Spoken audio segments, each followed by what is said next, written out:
Hello and welcome to Coaching Corner. I'm Paula Nielsen. I would love to share a funny story with you. Recently, I had this terrible stench inside my car. It smelled of natural gas, so I was concerned, so I took it to a mechanic. He found nothing.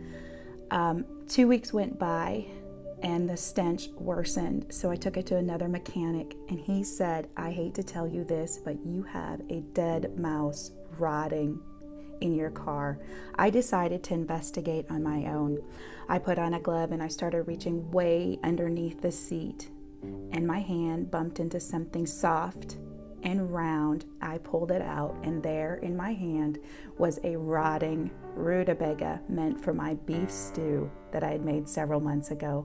How easy it was to rid my car of this offending smell. Picked it up and tossed it aside. This sounds easy in terms of throwing out rotting vegetables, but in terms of releasing crippling memories that have taken root, that is an entirely different story.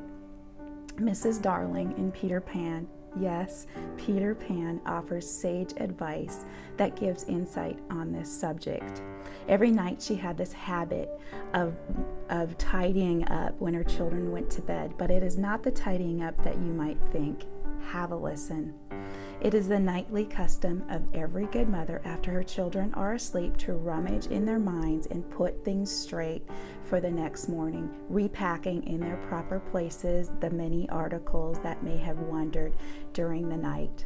And the naughtiness and the evil passions with which the children went to bed have been folded up small and placed in the bottom of their mind, and at the top of their mind are placed their prettier thoughts ready for them to put on. I find these words so endearing and applicable.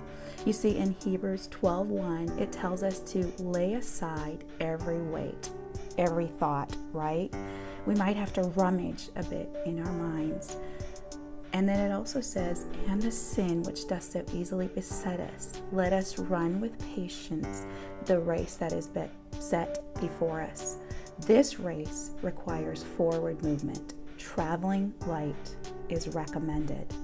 Since our thoughts serve to weigh us down at times, don't you think it's time to serve an eviction notice to those crippling thoughts?